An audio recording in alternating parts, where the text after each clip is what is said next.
Hi all. നമ്മളിപ്പോൾ category 2 മാത്തമാറ്റിക്സിൽ വരുന്ന questions ഇപ്പോൾ കഴിഞ്ഞ പരീക്ഷയുടെ കാറ്റഗറി 2 മാത്സിൽ വരുന്ന ക്വസ്റ്റ്യൻസ് എല്ലാം ഒന്ന് നോക്കാൻ വേണ്ടി പോവാണ്. നമ്മൾ ഓൾറെഡി പറഞ്ഞ മോഡലിലുള്ള ക്വസ്റ്റ്യൻസ് ഭൂരിഭാഗം ഉണ്ടായിരുന്നു, കുറച്ചെണ്ണമൊക്കെ കുറച്ച് ഡിഫറെൻ്റ് ആയിട്ടും വന്നിട്ടുണ്ട്. അപ്പം ഓരോരോ പരീക്ഷയും അറ്റൻഡ് ചെയ്യുന്നതിൻ്റെ മുന്നേ അതിൻ്റെ പ്രീവിയസ് ഇയർ ക്വസ്റ്റ്യൻസ് നല്ല ഡീറ്റെയിൽ ആയിട്ട് നോക്കുക എന്നുള്ളത് നമ്മൾ ശരിക്കും ചെയ്യേണ്ട ഒരു മെയിൻ കാര്യം തന്നെയാണ്. അപ്പോൾ അതുകൊണ്ട് തന്നെ പരീക്ഷയ്ക്ക് പോകുന്നതിൻ്റെ മുന്നേ നിങ്ങൾ തീർച്ചയായിട്ടും അതുവരെ കഴിഞ്ഞ പരീക്ഷകളുടെ എല്ലാം പ്രീവിയസ് ഇയർ ക്വസ്റ്റ്യൻസ് ഒന്ന് എടുത്ത് ചെയ്ത് നോക്കുക. അതിൽ കുറേ റിപ്പീറ്റഡ് കാണാം, ആ ടൈപ്പ് തന്നെ നന്നായിട്ട് പഠിക്കുക. കുറച്ച് വെറൈറ്റി ആയിട്ട് മാറി വന്നിട്ടുള്ള ടൈപ്പ് ക്വസ്റ്റ്യൻസും കാണാം, അതും നമ്മളൊന്ന് കാര്യമായിട്ട് തന്നെ നോക്കേണ്ടിയിരിക്കുന്നത് അല്ലേ. അതുകൊണ്ട് നമുക്കിപ്പോൾ കഴിഞ്ഞ പരീക്ഷ ഒക്ടോബറിൽ വിളിച്ചിട്ടുണ്ടായിരുന്ന പരീക്ഷ, അതിൻ്റെ കാറ്റഗറി 2 വരുന്ന മാത്സിന്റെ സെക്ഷൻ നമുക്കൊന്ന് ഡീൽ ചെയ്യാം. ഓക്കെ, അപ്പോൾ ഓരോരോ ക്വസ്റ്റ്യൻസ് ആയിട്ട് ചെയ്ത് നോക്കാം. ഫസ്റ്റ് ക്വസ്റ്റ്യനിലേക്ക് പോവാണ്. A train running at the speed of 60 km/h takes 15 seconds to cross an electric post. Then the length of the train is. അപ്പം ട്രെയിനിന്റെ ലെങ്ത് കാണാന്ന് പറയുമ്പോൾ ഇവിടെ ഡിസ്റ്റൻസ് തന്നെയാണ് ആക്ച്വലി മീൻ ചെയ്യുന്നത് അല്ലേ. അപ്പൊ തന്ന ആൾക്കാരെ നമുക്കൊന്ന് ലിസ്റ്റ് ചെയ്യാം. സ്പീഡ് പറഞ്ഞിരിക്കുന്നത് എത്രയാണ്? 60 km/h ആണ് അല്ലെ. ടൈം തന്നിരിക്കുന്നത് 15 സെക്കൻഡ് ആണ്. കാണാൻ പറഞ്ഞത് ഡിസ്റ്റൻസ് ആണ്. അപ്പോൾ ഇതാണ് നമുക്ക് വേണ്ട 3 കാര്യങ്ങൾ.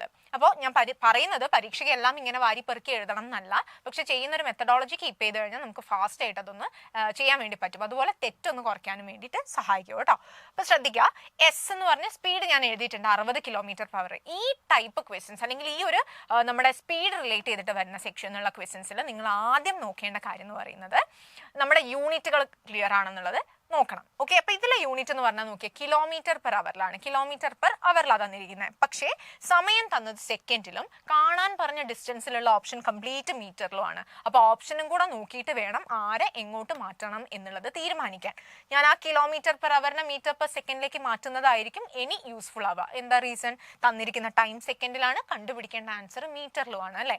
അപ്പൊ ഏറ്റവും യൂസ്ഫുൾ ആയിട്ടുള്ള ആള് ഒന്നെങ്കിൽ നിങ്ങൾക്ക് കംപ്ലീറ്റ് മീറ്റർ/ഹവറിലേക്ക് km/h മാറ്റി ചെയ്തതിന് ശേഷം ഫൈനലി അതിനെ മീറ്ററിലോട്ട് മാറ്റാം. പക്ഷെ അതിനേക്കാളൊക്കെ എത്രയോ ഈസിയാണ് ഇവിടെ ഉള്ള ഒരു ക്വാണ്ടിറ്റി മാത്രമേ km/h ഉള്ളൂ. അതിന് ഇവിടെ തന്നെ വെച്ച് അങ്ങോട്ട് മീറ്റർ/സെക്കൻഡിലേക്ക് മാറ്റിയാൽ പിന്നെ വേറെ എവിടെയും കൺവേർഷൻ വരുന്ന ആവശ്യം വരുന്നില്ല. ഓക്കെ, അപ്പൊ അതുകൊണ്ട് യൂണിറ്റ് നിർബന്ധമായിട്ടും ശ്രദ്ധിക്കുക. ഈ മോഡൽ ക്വസ്റ്റ്യൻസ് അല്ലെങ്കിൽ ഈ ഒരു സ്പീഡ് റിലേറ്റ് ചെയ്തിട്ട് വരുന്ന ക്വസ്റ്റ്യൻസിലൊക്കെ എപ്പോഴും നമുക്ക് പണി തരുന്ന ആളാണ് നമ്മുടെ യൂണിറ്റ് ചേഞ്ച് ചെയ്യുക എന്ന് പറയുന്ന പരിപാടി. അപ്പൊ അതൊന്ന് മൈൻഡിൽ വെച്ചിട്ട് ചെയ്യാം. ഓക്കെ, സോ 60 km/h ഞാൻ മീറ്റർ/സെക്കൻഡിലോട്ട് മാറ്റാനുള്ളതിന്റെ റീസൺ എനിക്ക് കണ്ടുപിടിക്കേണ്ട ആൻസർ മീറ്ററിലാണ്, തന്നിരിക്കുന്ന സമയം സെക്കൻഡിലുമാണ്. അപ്പൊ ഏറ്റവും യൂസ്ഫുൾ ആയിട്ട് ചെയ്യാൻ പറ്റുന്ന മെത്തേഡ് എന്ന് പറഞ്ഞാൽ തന്ന km/h മീറ്റർ/സെക്കൻഡിലോട്ട് മാറ്റാം. ഓക്കെ, അപ്പൊ നിങ്ങൾക്ക് അറിയുന്ന കാര്യം തന്നെയാണ്. km/h മീറ്റർ/സെക്കൻഡിലേക്ക് മാറ്റാൻ നമ്മൾ *5/18 അല്ലേ ചെയ്യാറ്. അപ്പൊ അതേപോലെ തന്നെ ചെയ്യാം. ഇതിൽ 60/18 ക്യാൻസലേഷൻ ഒക്കെ ഉണ്ടെങ്കിൽ ഏറ്റവും ഈസി ആയിട്ട് ചെയ്യാൻ പറ്റുന്നതെന്ന് പറഞ്ഞാൽ ക്യാൻസലേഷൻസ് ഒക്കെ ആ ടൈമിൽ തന്നെ ചെയ്തേക്കാം. ഒന്നും ബാക്കി പിന്നത്തേക്ക് വെച്ചിട്ടുണ്ട കേട്ടോ. സോ 60/18 ഇത് രണ്ടും 6ന്റെ ടേബിളിൽ കട്ട് ചെയ്യാം. ഇവിടെ 3 times 10 times അല്ലെ. അപ്പൊ 50/3 മീറ്റർ/സെക്കൻഡ് എന്ന് വരും. 10 × 5 50, ഡിനോമിനേറ്ററിൽ 3 മാത്രമേ ഉള്ളൂ. അപ്പൊ 50/3 മീറ്റർ/സെക്കൻഡ്. ക്ലിയർ ആണല്ലോ. അപ്പൊ നമ്മുടെ യൂണിറ്റുകളൊക്കെ ഇപ്പൊ സെയിം ആയി, മീറ്ററിലും സെക്കൻഡിലും മാത്രമായിട്ടുണ്ട്. ഇനി നോക്കിയേ ഡിസ്റ്റൻസ്. നമുക്ക് ആദ്യം സ്പീഡ് കാണാൻ നമ്മൾ പഠിച്ചിട്ടുണ്ട്, ഡിസ്റ്റൻസ് ബൈ ടൈം ആണ് അല്ലെ. അപ്പൊ ഡിസ്റ്റൻസ് കാണാനുള്ള ഫോർമുല എന്തായിരിക്കും? Speed into time. ഇത്രയേ ചെയ്യാനുള്ളൂ. സ്പീഡ് തന്നിട്ടുണ്ട് 50/3. നമ്മളിവിടെ 50/3 എഴുതി. ടൈം 15 സെക്കൻഡ് ആണ്. ഇത് രണ്ടും സോൾവ് ചെയ്താൽ നമുക്ക് ഡിസ്റ്റൻസ് കിട്ടി. ഇത് രണ്ടും കട്ട് ചെയ്യാം. 5 times 5 5s are 25. ഒരു 0 കൂടെ ഇട്ട് കൊടുക്കാം. That is equal to D. അപ്പൊ നമുക്ക് ആൻസർ കിട്ടിയത് 250 മീറ്റർ എന്നാണ്. നോക്കിയേ, നമ്മുടെ ഓപ്ഷനിൽ എയിൽ തന്നെ അയാൾ കിടപ്പുണ്ട്. അപ്പൊ ശ്രദ്ധിക്കുക, യൂണിറ്റ് ഒന്ന് മാറ്റിക്കഴിഞ്ഞാൽ ബാക്കിയെല്ലാം ഡയറക്റ്റ് ആണ്, പ്രത്യേകിച്ച് കൂടുതൽ കോംപ്ലിക്കേഷൻസ് ഒന്നും ഇല്ല.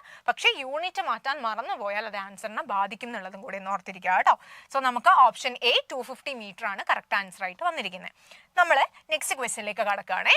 ഇത് റൂട്ടിന്റെ ഉള്ളിലാണ് കംപ്ലീറ്റ് ആൾക്കാർ വന്നിരിക്കുന്നത്. നമുക്കതൊന്ന് ചെയ്ത് നോക്കാം. 0.12. തൽക്കാലം അയാൾ അവിടെ തന്നെ നിൽക്കട്ടെ. ഡിനോമിനേറ്റർ നമുക്ക് എന്ത് ചെയ്യാം? ഒന്ന് മൾട്ടിപ്ലൈ ചെയ്യാം. ഈ ഡെസിമൽസിന്റെ മൾട്ടിപ്ലിക്കേഷൻസ് എല്ലാവർക്കും അറിയാമെന്ന് വിചാരിക്കുന്നു. നമ്മൾ ഓൾറെഡി ക്ലാസ്സസിലൊക്കെ പറഞ്ഞു പോയതാണ്. 0.1, 0.03, 0.4 ഡെസിമലിന് ശേഷമുള്ള പ്ലേസുകൾ, അതായത് പോയിന്റിന് കഴിഞ്ഞിട്ടുള്ള പ്ലേസസ് നമ്മൾ എണ്ണും. അതിന്റെ ടോട്ടൽ എണ്ണമാണ് നമ്മൾ മൾട്ടിപ്ലൈ ചെയ്ത് കഴിഞ്ഞിട്ടുള്ള ആൻസറിൽ വരേണ്ടത്. അപ്പൊ നോക്കിയേ, 1 × 3 × 4 എന്ന് പറഞ്ഞാൽ 12 ആണ് ആൻസർ അല്ലേ. 12 ഞാൻ എഴുതി. ഇനി എനിക്ക് എത്ര പ്ലേസ് പോയിന്റിന് ശേഷം വേണം എന്നുള്ളത് നോക്കുന്നത് ക്വസ്റ്റ്യനിലുള്ള ആ നമ്പേഴ്സിന്റെ എല്ലാം പോയിന്റിന് ശേഷമുള്ള ആൾക്കാരുടെ കൗണ്ട് ആണ്. ഇവിടെ ഒരു പ്ലേസ്, ഇവിടെ 2 പ്ലേസ്, ഇവിടെ ഒരു പ്ലേസ്, ശരിയല്ലേ? അപ്പൊ പോയിന്റ് കഴിഞ്ഞിട്ടാണ്, ഒരിക്കലും പോയിന്റിന് മുന്നോട്ട് എണ്ണരുത്. പോയിന്റിന് ശേഷം എത്ര പ്ലേസ് ഉണ്ടെന്ന് നമ്മൾ നോക്കും. ഒരു പ്ലേസ്, 2 പ്ലേസ്, ഒരു പ്ലേസ്, ടോട്ടൽ എത്ര പ്ലേസ് ആണ്? 4 പ്ലേസ് വന്നു. അപ്പൊ എനിക്ക് മൾട്ടിപ്ലൈ ചെയ്തിട്ട് കിട്ടുന്ന ആൻസറിൽ 4 പ്ലേസസ് വേണം. ഇതിൽ 2 ആൾക്കാർ ഓൾറെഡി ഉണ്ട്. ആളില്ലാത്ത സ്ഥലത്ത് നമുക്ക് 0 ഇട്ട് കൊടുക്കാം. ഓക്കെ അല്ലേ? ഇത്രേ ചെയ്യാനുള്ളൂ. നോക്കി, ഇവിടെ 4 പ്ലേസസ് ആയില്ലേ? 1 2 3 4 4 ആൾക്കാർ വന്നു പോയിന്റിന് ശേഷം. കാരണം ക്വസ്റ്റ്യനിൽ 4 പ്ലേസസ് ആണ് ടോട്ടൽ ഉള്ളത്. ഇത്രയും ചെയ്താൽ പരിപാടിയായി. ഓക്കെ, ഇനി വേണ്ട കാര്യം, ഇതില് ഡയറക്റ്റ് കട്ട് ചെയ്യാൻ അറിയുന്നവർക്ക് ചെയ്യാം. പക്ഷെ മോസ്റ്റ് പ്രോബബ്ലി അത് തെറ്റിപ്പോകാൻ സാധ്യത ഉള്ളത് കൊണ്ട് ഞാനിവിടെ ഏറ്റവും എളുപ്പമുള്ളൊരു മെത്തേഡ് ചെയ്യാൻ പോവാണേ. ഇതിൽ പോയിന്റിന് ശേഷം 2 പ്ലേസും പോയിന്റിന് ശേഷം 4 പ്ലേസും അല്ലേ, കൂടുതലുള്ള എണ്ണം നമ്മൾ നോക്കണം. അത് ആദ്യം ഓർത്ത് വെക്കുക. ഇതൊക്കെ ഡെസിമലിൽ നമ്മൾ ഡീറ്റെയിൽ ആയിട്ട് പറഞ്ഞു പോയ സെക്ഷൻസ് ആണ്. എന്നിരുന്നാലും ഇനി ആർക്കെങ്കിലും അറിയാത്തവരുണ്ടെങ്കിൽ അവർക്ക് വേണ്ടിയിട്ട് ഒന്നുകൂടെ പറഞ്ഞു തരികയാണ്. ഈ പോയിന്റിന് ശേഷം ഉള്ള പ്ലേസസ് എണ്ണുമ്പോൾ അതിൽ കൂടുതൽ ഏതാണോ ആ എണ്ണത്തിനെ സെലക്ട് ചെയ്യുക. അവിടെ ഇപ്പോൾ കൂടുതൽ 4 പ്ലേസസ് അല്ലേ, അപ്പം 4 0 ഉള്ള നമ്പർ. 4 0 ഉള്ള നമ്പർ എന്ന് പറഞ്ഞാൽ ആരാ? 10,000 അല്ലേ? മുകളിലും താഴെയും നമ്മൾ 10,000 കൊണ്ട് മൾട്ടിപ്ലൈ ചെയ്തു. ഇതിന്റെ റീസൺ ക്ലിയർ ആണല്ലോ. പോയിന്റിന് ഒഴിവാക്കാൻ വേണ്ടിയിട്ടാണ് ഈ പരിപാടി ചെയ്യുന്നത്. അപ്പം മുകളിലും താഴെയും പോയിന്റ് ഉള്ള നമ്പേഴ്സ് ആണെങ്കിൽ അതിൽ മാക്സിമം പ്ലേസ് ഏതാണോ അത്രയും സീറോസ് വേണം എടുക്കാൻ. ഇവിടെ 2 പ്ലേസും ഇവിടെ 4 പ്ലേസും ആണ്. അപ്പൊ 2 എടുത്താൽ പോരാ. വലുത് ഏതാണോ, ഏറ്റവും തോന്നെ പ്ലേസ് ഏതാണോ അത് വെച്ചിട്ട് വേണം കാൽക്കുലേറ്റ് ചെയ്യാൻ. ഇനി നേരെ ഇൻറ്റു ചെയ്യാലോ. ഓക്കെ, ഇവിടെ 2 പ്ലേസ് ഉണ്ട്. ഇനി ബാക്കി എനിക്ക് 2 പ്ലേസ് പോകാനുണ്ട് അല്ലേ? അപ്പൊ 12 കഴിഞ്ഞ് 2 സീറോസ് കൂടെ വരും. ഇതിപ്പോ 4 പ്ലേസും പോയി കഴിഞ്ഞാൽ അടിയിൽ 12 ആണ് ബാക്കി ഉണ്ടാവുക. ഡെസിമൽസ് റൈറ്റിലോട്ട് ഷിഫ്റ്റ് ചെയ്താൽ മതി കേട്ടോ. അതായത് 0.12 4 സീറോസ് ആണെങ്കിൽ 1 2 3 4 ഇവിടെ നിൽക്കും പോയിന്റ്. ഈ 2 പ്ലേസിലും സീറോസ് ഇട്ട് കൊടുക്കുക. അതാണ് ഞാൻ 1200 എന്ന് എഴുതിയത്. ഇനി നോക്കിയേ, 0.0012 ഇതിൽ 4 പ്ലേസ് ഷിഫ്റ്റ് ചെയ്യാന്ന് പറഞ്ഞാൽ 1 2 3 4 അതായത് 12.0. അത് 12 ആണ്. ഇനി നേരെ ഇയാളെ അങ്ങോട്ട് കട്ട് ചെയ്യാം. 12 ബാക്കി 1 അല്ലേ? √100 എന്ന് പറഞ്ഞ എത്രയായ ആൻസർ പറഞ്ഞേ? 10. സോ സിമ്പിൾ ആയിട്ട് നമുക്ക് ആൻസർ കിട്ടി. ഓപ്ഷൻ ബി 10 ആണ് കറക്റ്റ് ആൻസർ ആയിട്ട് വരുന്നത്. ക്ലിയർ ആണോ? ഇത്രേ ചെയ്യാനുള്ളൂ. ന്യൂമറേറ്ററിന് അങ്ങനെ തന്നെ വെച്ചു, ഡിനോമിനേറ്ററിനെല്ലാം കൂടി ഒന്ന് മൾട്ടിപ്ലൈ ചെയ്തു. പോയിന്റ് ഒഴിവാക്കാൻ വേണ്ടി മുകളിലും താഴെയും 10,000 വെച്ച് മൾട്ടിപ്ലൈ ചെയ്തു. നേരെ കട്ട് ചെയ്തു. √100 എന്ന് കിട്ടി. √100 10 ആണ് നമുക്കറിയാം. So answer is option B 10. Okay അല്ലേ? സോ നമ്മൾ അടുത്ത ക്വസ്റ്റ്യനിലേക്ക് കടക്കുന്നു. There are 12 teachers in a school. When 30 years old teacher was transferred, അതായത് 30 വയസ്സുള്ള ഒരു ടീച്ചർ ട്രാൻസ്ഫർ ആയിട്ട് പോയി, പകരം വേറൊരു ടീച്ചർ വന്നപ്പോൾ നമ്മുടെ ആവറേജ് 1.5 വയസ്സ് കൂടി. അങ്ങനെയെങ്കിൽ പുതിയ വന്ന ടീച്ചറുടെ ഏജ് എത്രയാണ്? ഹൗ ഓൾഡ് ഇസ് ഷീ എന്നാണ് ചോദിച്ചിരിക്കുന്നത്. അപ്പം ഇത് കണ്ടുപിടിക്കാനുള്ള വഴി എന്ന് പറഞ്ഞാൽ നോക്കാം. 4 ഓപ്ഷൻസ് നമുക്ക് തന്നിട്ടുണ്ട് അല്ലേ? നിങ്ങൾക്ക് അറിയുന്ന ഒരു കാര്യം, ആവറേജ് കാണാൻ നമ്മൾ എപ്പോഴും എന്താ ചെയ്യുക? സമ്മിനെ നമ്പർ കൊണ്ട് ഡിവൈഡ് ചെയ്യും, ശരിയല്ലേ? അപ്പൊ ഈ ആവറേജ് നമുക്ക് അറിയില്ല എത്രയാണ്, പക്ഷേ സമ്മിനെ 12 പേരെ കൊണ്ട് മൾട്ടിപ്ലൈ ചെയ്തപ്പോഴാണ് നമുക്ക് ആവറേജ് കിട്ടിയിട്ടുണ്ടായിരിക്കുക. കാരണം 12 ടീച്ചേഴ്സ് ആണല്ലോ ആ സ്കൂളിൽ ഉണ്ടെന്ന് പറഞ്ഞത്. അങ്ങനെയെങ്കിൽ ഇതിൽ നിന്നും സം എന്താണെന്ന് കിട്ടും? 12 × A എന്ന് കിട്ടും, ശരിയല്ലേ? A എന്ന് ഞാൻ എടുത്തിരിക്കുന്നത് ആവറേജ് ആണേ. അപ്പൊ 12 × A ചെയ്താൽ നിങ്ങൾക്ക് എന്ത് കിട്ടി? സമ്മ് കിട്ടി. ഇനി അവിടെ നിൽക്കട്ടെ നമ്മുടെ സമ്മ്. ഇനി ആ സെക്ഷൻ അവിടെ കഴിഞ്ഞ് ഞാൻ ഈ പുതിയത് എടുക്കാണ്. ഇനി പുതിയൊരു ടീച്ചർ 30 വയസ്സായ ഒരാളിൽ നിന്ന് പോയി എന്ന് പറഞ്ഞാൽ ഈ സമ്മ് കണ്ടയിൽ നിന്നും നമ്മൾ ആരെ മൈനസ് ചെയ്യാൻ പോവാ? 30 വയസ്സുള്ള ആളെ മൈനസ് ചെയ്തു. കാരണം അയാൾ പോയല്ലോ. പകരം പുതിയ ആള് വന്നു. അയാളുടെ വയസ്സ് നമുക്കറിയില്ല, അതിന് നമ്മൾ X ആണെന്ന് എടുത്തു. എഗെയിൻ 12 ആൾക്കാർ തന്നെയാണ്. പക്ഷേ ആവറേജ് എന്ത് സംഭവിച്ചു? 1.5 വയസ്സ് ആവറേജ് കൂടി എന്നാ പറഞ്ഞിരിക്കുന്നത്. ക്ലിയർ ആണോ? 1.5 വയസ്സ് ആവറേജ് കൂടി. ഇനി ഇതിൽ നിന്നും നമ്മൾ ആരെ കണ്ടുപിടിക്കണം? എക്സിനെ കണ്ടുപിടിക്കണം. കാരണം X ആണ് എന്ത്? പുതിയ വന്ന ടീച്ചറിന്റെ വയസ്സ്. നിങ്ങളോട് ചോദിച്ചിരിക്കുന്നത് തന്നെയാണ്, പുതിയ വന്നിരിക്കുന്ന ആളുടെ വയസ്സ് എത്രയാണെന്നാണ് ചോദിച്ചിരിക്കുന്നത്. ഇനി നോക്കിയേ, ഇതിൽ സം എത്രയാണ് നമ്മൾ ഓൾറെഡി എഴുതി വെച്ചിട്ടുണ്ട്? 12 × ആവറേജ്. അപ്പൊ ഞാൻ ആ സമ്മിന് പകരം 12 × ആവറേജ് കൊടുത്തു. -30 + X = ഇവിടെയുള്ള 12നെ ഇപ്പുറത്തെ വശത്തേക്ക് എടുക്കുക കേട്ടോ. അപ്പൊ എന്താ വരിക? 12A + 12 × 1.5. ഇതെന്താ സംഭവിച്ചതെന്ന് ചോദിച്ചു കഴിഞ്ഞാൽ ഇങ്ങനെയാണ് നമ്മൾ എഴുതുക കേട്ടോ. A + 1.5, ശരിയല്ലേ? അപ്പൊ പുറത്ത് നിൽക്കുന്ന അടിയിൽ നിന്ന് കൊണ്ടുപോയ ഡിവിഷൻ അപ്പുറത്ത് പോകുമ്പോൾ മൾട്ടിപ്ലിക്കേഷൻ ആവും. ആ മൾട്ടിപ്ലിക്കേഷൻ ആയിട്ട് വന്നിട്ടുള്ള 12 ഉള്ളിലുള്ള 2 പേർക്കും കോമൺ ആയിട്ട് കൊടുക്കണം. അപ്പൊ 12 × A 12, 12 × 1.5. അതാണ് ഞാൻ അവിടെ എഴുതിയിരിക്കുന്നത്. ഇനി നോക്കിയാൽ 2 സൈഡിൽ ഒരേ ആൾ വന്നാൽ നമുക്ക് വെട്ടിക്കളയാലോ. അപ്പൊ ബാക്കി -30 + X = 12 × 1.5. 1.5 × 12 എന്ന് പറഞ്ഞാൽ എത്രയാണ്? 18 അല്ലേ? അപ്പൊ ഇത്രയും ചെയ്തു. ഇനി വയസ്സ് കണ്ടുപിടിക്കാൻ എന്താ ചെയ്യേണ്ടത്? -30 അപ്പുറത്തേക്ക് എടുക്കുക. -30 അപ്പുറത്തേക്ക് പോയാൽ +30. അപ്പൊ നമ്മുടെ ഉത്തരം x = 48. സിമ്പിളായിട്ട് ചെയ്യാനുണ്ട്. ചെറിയ ലോജിക്ക് യൂസ് ചെയ്യണം. ക്വസ്റ്റ്യൻ അത്ര ഡയറക്റ്റ് അല്ല. എന്നിരുന്നാലും ഒന്ന് വായിച്ചാൽ ക്ലിയർ ആവുന്നതേ ഉള്ളൂ. അപ്പോൾ ഈ മോഡൽ ഒന്ന് നിങ്ങൾ കണ്ട് മനസ്സിലാക്കി പഠിച്ചു കഴിഞ്ഞാൽ ഇനി ഇതേപോലെ എങ്ങനെ തിരിച്ചും മറിച്ചും വന്നാലും നിങ്ങൾക്ക് അറ്റൻഡ് ചെയ്യാൻ പറ്റും. അപ്പോൾ അറിയില്ലാത്തവർ കൃത്യമായിട്ട് മനസ്സിലാക്കിയിട്ട് ഒരു തവണയെങ്കിലും സ്വന്തമായിട്ട് ഇതൊക്കെ ചെയ്ത് നോക്കാൻ ശ്രമിക്കുക കേട്ടോ. അങ്ങനെ മൈൻഡിലൊന്ന് സെറ്റാക്കിയാൽ മാത്രമേ ഉള്ളൂ. ഇതേ മോഡലൊന്ന് മാറിയിട്ട് അടുത്തൊരു ക്വസ്റ്റ്യൻ പേപ്പറിൽ വന്നു കഴിഞ്ഞാൽ നിങ്ങൾക്ക് തനിയെ ചെയ്യാവുന്നതേ ഉള്ളൂ. ഓക്കെ. അപ്പോൾ ആവറേജ് എപ്പോഴും തുക ബൈ എണ്ണമാണെന്ന് പഠിച്ചു വെക്കണം. അതിൽ തുക കണ്ടുപിടിക്കാൻ എണ്ണത്തിന് എപ്പുറത്തേക്ക് കൊണ്ടുവന്നാൽ മതി. അപ്പം എന്താണോ നമ്മുടെ ആവറേജ് അതിനെ 12 കൊണ്ട് ഗുണിക്കുമ്പോഴതാണ് തുക. ആ തുക തന്നെ ഇവിടെ ഞാൻ എഴുതി. ആ തുകയിൽ നിന്നും 30 വയസ്സുള്ള ആൾ പോയി. അപ്പൊ അതാണ് -30 എഴുതിയത്. എന്നിട്ട് പുതിയൊരു ഒരാൾ ടീച്ചർ വന്നു. ആ ടീച്ചർ ഏജ് അറിയാത്തത് കൊണ്ട് +x, പോയതായതുകൊണ്ട് മൈനസും വന്നതായതുകൊണ്ട് +ഉം ആണ് കൊടുത്തിരിക്കുന്നത് കേട്ടോ. പിന്നെ അപ്പോഴും ആളുടെ എണ്ണത്തിൽ മാറ്റം വന്നിട്ടില്ല. ഒരു ടീച്ചർ പോയിട്ട് പകരം ഒരു ടീച്ചർ വന്നു. അപ്പൊ 12 പേര് തന്നെയാണ് ഉള്ളത്. താഴെ 12 വെച്ചു.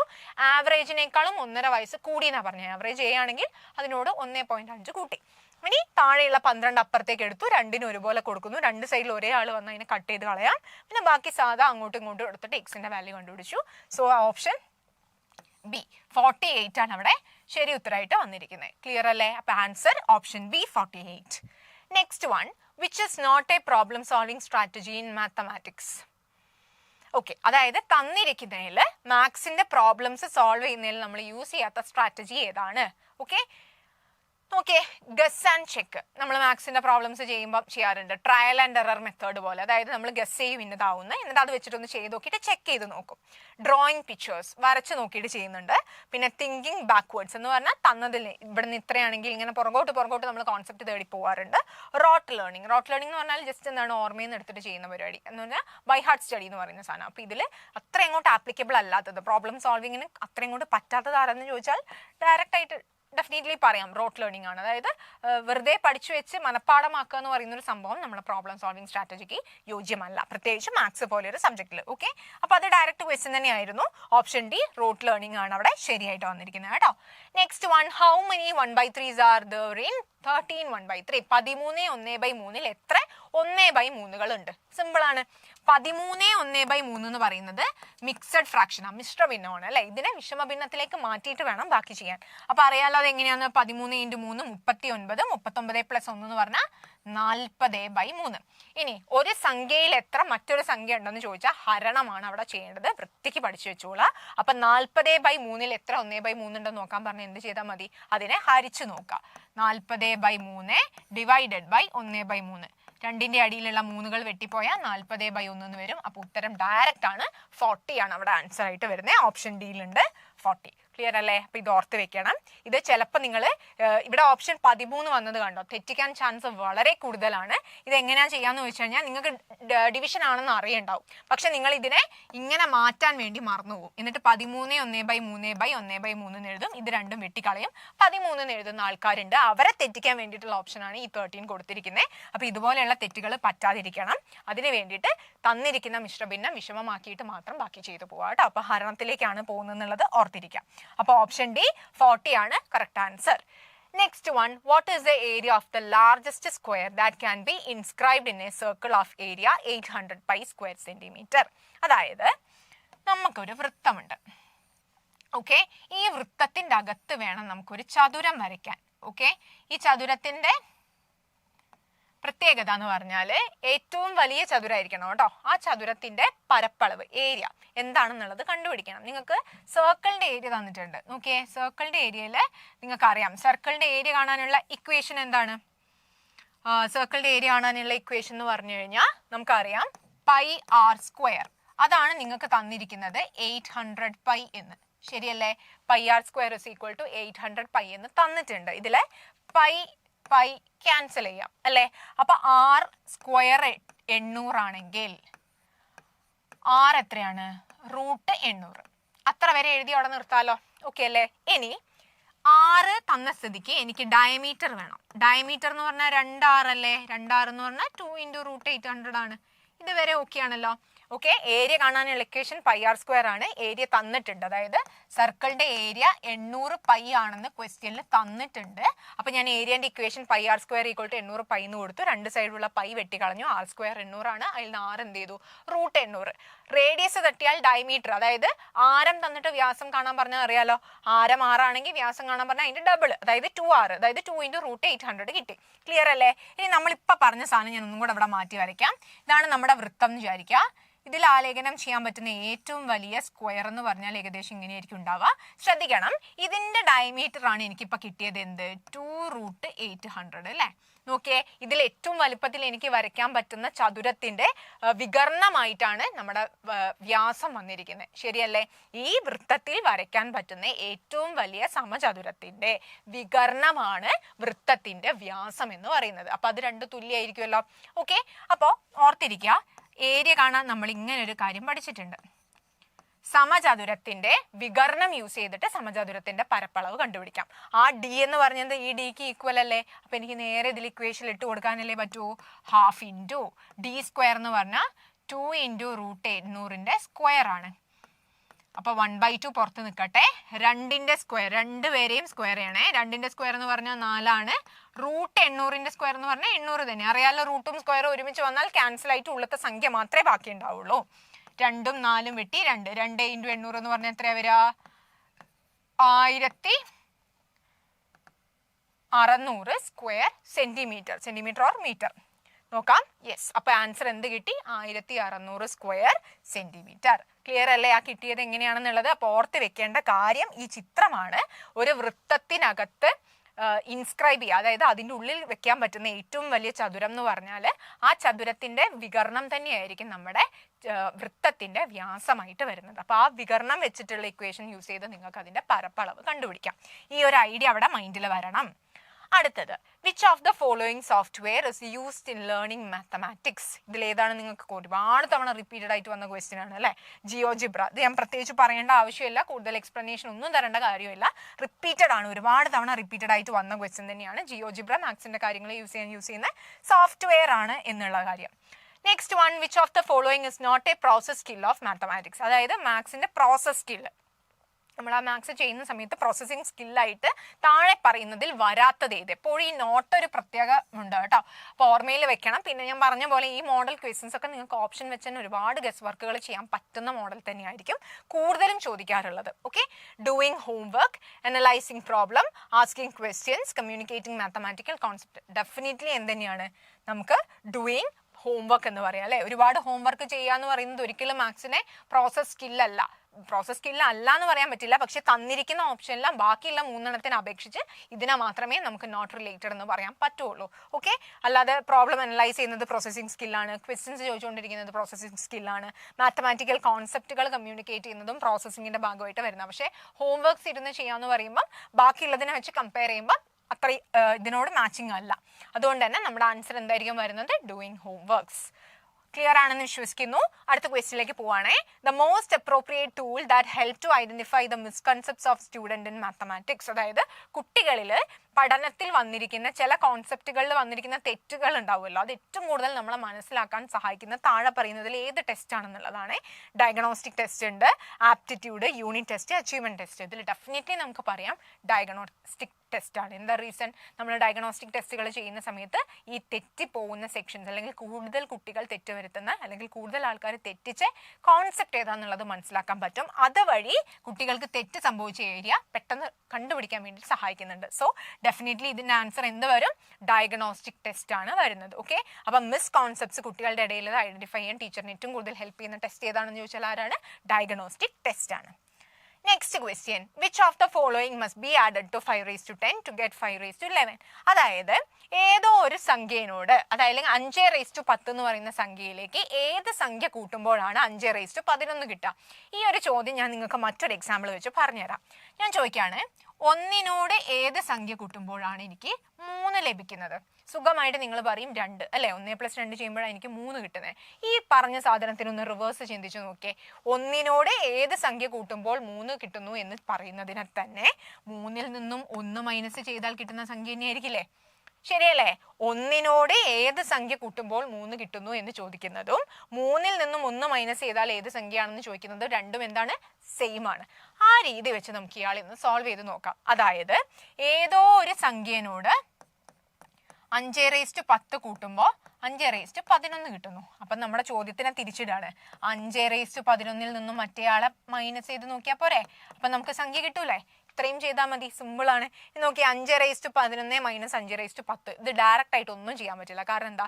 നമ്മൾ കൃത്യംഗ നിയമങ്ങൾ പഠിച്ചിട്ടുണ്ട്, എക്സ്പോണന്റ് ലോസ് പഠിച്ചിട്ടുണ്ട്. പക്ഷേ അത് a⁻m ഇൻറ്റു അല്ലെങ്കിൽ a⁻m ഡിവൈഡഡ് ബൈ അങ്ങനെയല്ല, ഇൻറ്റു ഡിവൈഷൻ ഒക്കെ വരുമ്പോഴേ ചെയ്യാൻ പറ്റുള്ളൂ. നടുക്ക് മൈനസ് ഒക്കെ വരുമ്പോൾ നമ്മൾ എക്സ്പോണന്റ് റൂൾസ് പഠിച്ചിട്ടില്ല. അപ്പൊ ഇവിടെ ചെയ്യേണ്ട മെത്തേഡ് അറിയാത്തവരുണ്ടെങ്കിൽ ഡീറ്റെയിൽ ആയിട്ട് ശ്രദ്ധിക്കുക. ഇതിൽ രണ്ടിലും പൊതുവായിട്ട് വരുന്നത് ആരാണ്? 5/11ലും 5/10 ഉണ്ട്, 5/10ലും 5/10 ഉണ്ട്. അപ്പൊ രണ്ടിലും പൊതുവായിട്ട് വരുന്ന ആളാരെന്ന് ചോദിച്ചാൽ നമ്മൾ എന്ത് പറയും? 5/10. ക്ലിയർ അല്ലേ? 5/11 എന്ന് പറഞ്ഞാൽ എന്താ? 5നെ 11 വട്ടം ഗുണിക്കുക. അപ്പൊ 5നെ 10 വട്ടം ഗുണിച്ചിട്ട് ഒരു തവണയും കൂടെ 5 കൊണ്ട് ഗുണിക്കുമ്പോഴല്ലേ 5/11 ആവുന്നേ. അപ്പൊ ഇതിൽ രണ്ടിലും പൊതുവായിട്ടുള്ളത് 5/10 ആണ്. ഇനി നോക്കിയേ, ഈ 5/11 അതായത് 11 തവണ 5നെ ഗുണിക്കുന്നതിൽ നിന്നും 10 5നെ ഞാൻ പുറത്തേക്ക് എടുത്തു. ഇനി അവിടെ ആരേ ബാക്കി ഉണ്ടാവുള്ളൂ? ഒരു 5 മാത്രമല്ലേ ബാക്കി ഉണ്ടാവുള്ളൂ. ആ 5ആണ് ഞാൻ ഇവിടെ എഴുതിയത്. മൈനസ് ഇയാൾ മൊത്തത്തിൽ പുറത്തേക്ക് വന്നു. അപ്പൊ അവിടെ 0 എന്ന് ഇട്ട് വെക്കരുത്, 1 ആണ് കേട്ടോ. ഇനി സംശയമുള്ളവർ ഉള്ളിലേക്ക് ഇൻറ്റു ചെയ്ത് നോക്കാം. a⁻m ഇൻറ്റു a⁻n എന്ന് പറഞ്ഞാൽ a⁻m + n, 10 + 1 11. 5/10 ഇൻറ്റു 1 എന്ന് പറഞ്ഞാൽ 5/10. കറക്റ്റ് ആയല്ലോ. ഇനി ഇതിൻ്റെ ഉള്ളിൽ താഴെ മാത്രം ചെയ്യാനേ ഉള്ളൂ. 5/10. 5 മൈനസ് 1 എന്ന് പറഞ്ഞാൽ 4. ഇതാണ് നമ്മുടെ വേണ്ട ആൻസർ. അപ്പൊ നോക്കിയേ, ഇതിനൊന്ന് തിരിച്ചിട്ടില്ല. 4 × 5/10. അപ്പൊ ഓപ്ഷൻ ബി ആണ് അവിടെ കറക്റ്റ് ആൻസർ ആയിട്ട് വരുന്നത്. സിമ്പിൾ ക്വസ്റ്റ്യൻ ആണ്. അപ്പൊ ഈ മോഡൽ ക്വസ്റ്റ്യൻ ഒക്കെ റിവേഴ്സ് ചെയ്യുക കേട്ടോ. അതായത് ഈ 5/10 ആരെ കൂട്ടിയാൽ 5/11 കിട്ടും എന്ന് ചോദിച്ചാൽ നിങ്ങൾ 5/11 മറ്റേയാളെ മൈനസ് ചെയ്ത് നോക്കിയാൽ മതി. ഓക്കെ, അപ്പൊ ഈ ചെയ്യുന്ന കാര്യം ഓർത്ത് വെക്കുക. ഇതിൽ നിന്ന് രണ്ടിനും പൊതുവായിട്ടുള്ള 5/10 ഞാൻ പുറത്തെടുത്ത കാര്യങ്ങളൊക്കെ ഓർത്ത് വെക്കണം. ഇവിടെ പ്രത്യേകിച്ച് കൃത്യംഗ നിയമം ഇല്ല എന്നുള്ളതും കൂടെ ഒന്ന് ഇമ്പോർട്ടൻ്റ് ആയിട്ട് നിങ്ങൾ ഓർത്തിരിക്കാം. ഓക്കെ, സോ നമ്മുടെ ഓപ്ഷൻ 4 × 5/10, 4 × 5/10. അടുത്ത ചോദ്യം നോക്കിക്കോളൂ. A tank 2 meters long and 1 meter wide is to contain 10,000 liters of water. അങ്ങനെയാണെങ്കിൽ how high must be the tank എന്ന് പറഞ്ഞാൽ ഹൈറ്റ് എത്രയാണെന്നാ പറഞ്ഞിരിക്കുന്നത് അല്ലെ? നീളം തന്നിട്ടുണ്ട് 2 മീറ്റർ, വീതി തന്നിട്ടുണ്ട് 1 മീറ്റർ, ഹൈറ്റ് നമുക്ക് അറിയില്ല, ഇത് കണ്ടുപിടിക്കണം. ഓക്കെ, അപ്പൊ നിങ്ങൾക്ക് അറിയാം വോളിയം എന്ന് പറഞ്ഞാൽ എന്താണ്? Length into breadth into height, അതായത് 2 × 1 × h ആണ്. അതായത് 2h ആണ് നമ്മുടെ വോളിയം. പക്ഷേ ഇവിടെ വോളിയം അല്ല, ഇത്ര ലിറ്റേഴ്സ് കൊള്ളുന്ന പറയുന്നത്. നിങ്ങൾക്ക് അറിയാലോ, ഒരു മീറ്റർ ക്യൂബ് എന്ന് പറഞ്ഞാൽ എങ്ങനെയാണ് നമ്മൾ പറയാ? 1000 ലിറ്റേഴ്സ് ആണെന്നാണ് പറയാറ്. ശരിയല്ലേ? അപ്പൊ കപ്പാസിറ്റിയിലേക്ക് വരുമ്പോൾ നമുക്ക് വോളിയം ഇൻറ്റു എന്ത് ചെയ്യണം? 1000 ചെയ്യണം. ശരിയാണല്ലോ? മറക്കാതെ ഓർത്ത് വെക്കുക കേട്ടോ. കപ്പാസിറ്റിയിലേക്ക് വരുമ്പോൾ 1 മീറ്റർ ക്യൂബ് അതിന്റെ വോളിയത്തിനോട് 1000 ഇൻറ്റു ചെയ്താലേ അത് ലിറ്ററിലേക്കുള്ള കണക്കാവുള്ളൂ. അപ്പൊ ഇവിടെയാണെങ്കിൽ 10,000 ലിറ്റർ എന്നാ പറഞ്ഞിരിക്കുന്നത്. അപ്പൊ വോളിയത്തിൽ നിർത്തിയാൽ പോരാ, കപ്പാസിറ്റിയിലേക്ക് മാറ്റണം. ഓക്കെ, അപ്പോൾ 10,000 ലിറ്റർ എന്ന് ഇവിടെ തന്നിട്ടുണ്ട്. ഞാൻ ആ 10,000 ആണ് ഇവിടെ എഴുതിയത്. വോളിയം എത്രയാണ്? 2h അല്ലേ? 2h ഇൻറ്റു 1000 എന്ന് എഴുതാനുള്ള കാരണം എന്താ? നമ്മുടെ വോളിയത്തിനെ, അതായത് വ്യാപ്തത്തിനെ 1000 കൊണ്ട് ഗുണിക്കുമ്പോഴേ അതെന്താവുള്ളൂ? ലിറ്ററിലേക്ക് മാറുള്ളൂ. മറന്നു പോകരുതേ. ഇനി ഇവിടുത്തെ 3 പൂജ്യങ്ങളും ഇവിടുത്തെ 3 പൂജ്യങ്ങളും വെട്ടി. 10 = 2h. അങ്ങനെയാണെങ്കിൽ h എത്രയായിരിക്കും? 10/2. 5 മീറ്റർ ആണ് നമ്മുടെ ഹൈറ്റ് ആയിട്ട് വരുന്നത്. നോക്കിയേ, ഓപ്ഷനിലുണ്ട് A. Option A 5 meters. Clear ആണോ? ഇവിടെ ഓർത്തിരിക്കേണ്ട വാല്യൂ പോയിന്റ് എന്ന് പറഞ്ഞാൽ 1 മീറ്റർ ക്യൂബ് എന്ന് പറഞ്ഞാൽ 1000 ലിറ്റർ ആണ്. അപ്പം മീറ്റർ ക്യൂബിൽ വോളിയം കിട്ടും. ആ വോളിയത്തിനെ ഇൻറ്റു 1000 ചെയ്താലേ എന്താവുള്ളൂ? അത് ലിറ്ററിലേക്ക് കൺവേർട്ട് ആവുള്ളൂ. അതുകൊണ്ടാണ് ഞാൻ ഇവിടെ വോളിയത്തിന്റെ കൂടെ ഇൻറ്റു 1000 ചെയ്യാനുള്ള കാരണം. മറക്കരുത് കേട്ടോ, ഇമ്പോർട്ടൻ്റ് ആണ്. കപ്പാസിറ്റി വോളിയം റിലേറ്റ് ചെയ്തിട്ട് വരുന്ന കാര്യമാണ്. ഓക്കെ, സോ നമ്മുടെ ആൻസർ 5 മീറ്റർ ആണ്. ക്ലിയർ ആണല്ലോ? ഇനി next question, national mathematics day. Obviously നമുക്ക് എല്ലാവർക്കും അറിയുന്ന ക്വസ്റ്റ്യൻ ആണ്. December 22. അറിഞ്ഞിരിക്കണം, മസ്റ്റായിട്ടും അറിയേണ്ട ക്വസ്റ്റ്യൻ ആണ് കേട്ടോ. അപ്പോൾ December 22 ആണ് നമ്മുടെ നാഷണൽ മാത്തമാറ്റിക്സ് ഡേ. ഓർത്തിരിക്കുക. അടുത്തത് the book the man who knew infinity is related to the life history. ആരുടെ ജീവിതവുമായിട്ട് ബന്ധപ്പെട്ടിട്ടാണ് ആ പുസ്തകം ഇറങ്ങിയിരിക്കുന്നത്? The man who knew infinity. Simple ആണ്, ശ്രീനിവാസ രാമാനുജൻ. വളരെ ഇമ്പോർട്ടൻ്റ് ആണ്. നമ്മളിത് ഇമ്പോർട്ടൻ്റ് ആയിട്ടുള്ള ഓതേഴ്സ് അവരുടെ ബുക്സ് ഒക്കെ റിലേറ്റ് ചെയ്ത് പറയുമ്പോൾ പറഞ്ഞു പോയിട്ടുള്ള കാര്യം കൂടിയാണ്. ഇപ്പൊ ശ്രീനിവാസ രാമാനുജൻ എന്ന് പറയുന്ന വ്യക്തിയെ കുറിച്ച് റിലേറ്റ് ചെയ്തിട്ടാണ് ആ പുസ്തകം the man who knew infinity എന്ന് പറഞ്ഞിരിക്കുന്നത് കേട്ടോ. ഡീറ്റെയിൽ ആയിട്ട് പഠിച്ചിരിക്കണേ. Okay, next one. 25 people complete a piece of work in 12 days. അതായത് 25 വ്യക്തികൾ ചേർന്ന് 12 ദിവസം കൊണ്ട് ഒരു ജോലി പൂർത്തിയാക്കുന്നു. How many people are more needed? എത്ര ആൾക്കാരെയും കൂടെ കിട്ടിയാലാണ് ആ ജോലി 10 ദിവസം കൊണ്ട് തീർക്കാൻ പറ്റുന്നത്? ഇവിടെ നിങ്ങൾക്ക് ഫോർമുലാസ് പഠിച്ചിട്ടുണ്ടാവും.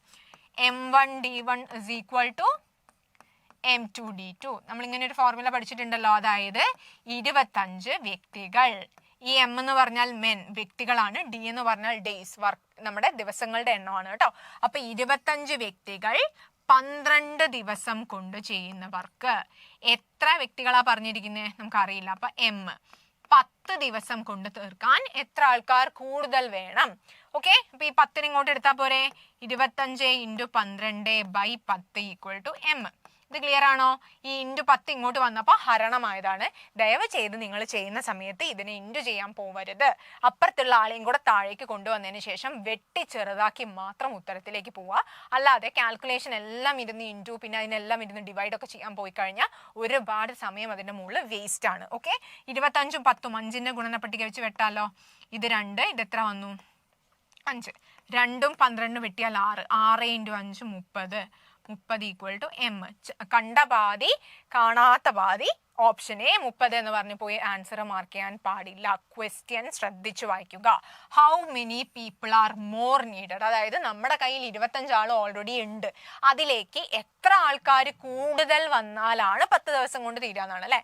10 ദിവസം കൊണ്ട് ജോലി തീർക്കണമെങ്കിൽ നമുക്ക് എത്ര ആൾക്കാർ വേണം? 30 പേര് വേണം. അതിൽ 25 പേര് നമ്മുടെ കയ്യിലില്ലേ? അപ്പൊ എത്ര പേര് അധികം വേണമെന്ന് ചോദിച്ചു കഴിഞ്ഞാൽ ഈ വാക്ക് ഇവിടെ വളരെ ഇമ്പോർട്ടൻ്റ് ആണ്. മോർ നീഡഡ്, അധികം വേണമെന്ന് ചോദിച്ചാൽ 25ലേക്ക് 5 പേര് കൂടി ആയാലേ അത് 30 ആവുള്ളൂ. 30 പേരാണെങ്കിൽ അത് 10 ദിവസം കൊണ്ട് തീർക്കാം. അപ്പൊ നമ്മുടെ ആൻസർ ആരാണ്? Option B 5. ക്ലിയർ ആണല്ലോ. 30 പേരുണ്ടെങ്കിൽ 10 ദിവസം കൊണ്ട് തീർക്കാം. പക്ഷേ എത്ര പേർ അധികം വേണം എന്നാ ചോദിച്ചിരിക്കുന്നത്. 25ലേക്ക് 5ഉം കൂടെ കൂട്ടുമ്പോഴേ അത് 30 ആവുള്ളൂ. അപ്പൊ 5 പേര് അധികം വേണം. മറക്കരുത്, തെറ്റാൻ ചാൻസ് വളരെ കൂടുതലുള്ള ഒരു ക്വസ്റ്റ്യൻ ആണ്. അപ്പൊ നമ്മുടെ ഉത്തരം എന്ന് പറയുന്നത് option B 5 more people. Clear ആണല്ലോ. അപ്പൊ ഈ ഒരു ചെറിയ ക്വസ്റ്റ്യനിൽ ആ ഒരു മോർ എന്നുള്ള വാക്ക് കണ്ടിട്ടില്ലെങ്കിൽ മിസ്റ്റേക്ക് പറ്റും, ഷുവർ ആണ്. ഓപ്ഷൻ എയിൽ തന്നെ നമ്മുടെ 30 എന്നുള്ള ആൻസർ അവിടെ കിടപ്പുണ്ട്. അപ്പൊ നമ്മൾ കിട്ടിയ സന്തോഷത്തിൽ അത് പോയി ബബിൾ ചെയ്യാൻ ചാൻസ് ഉണ്ട്. ശ്രദ്ധിച്ച് ചെയ്യുക. ക്വസ്റ്റ്യൻ നന്നായിട്ട് വായിച്ച് മാത്രം ഉത്തരം അറ്റൻഡ് ചെയ്യുക. Next question. Which is not an objective of writing response page of teaching manual? നമ്മൾ ടീച്ചിങ് മാനുവൽ പ്രിപ്പയർ ചെയ്യുമ്പോൾ കുട്ടികളുടെ ഭാഗത്തു നിന്നുള്ള റെസ്പോൺസ് കോളം ഫില്ല് ചെയ്യാറുണ്ട് അല്ലേ. അത് ചെയ്യുന്നതിലുള്ള ഒബ്ജക്റ്റീവ് അല്ലാത്തത് ഏതെന്നാണ് ചോദിച്ചിരിക്കുന്നത് കേട്ടോ. Not an objective. To assess the learning activity. Okay. രണ്ടാമത്തത് to assess the content knowledge of the teacher, to identify the learning difficulty of the child, to identify the learning progress of child.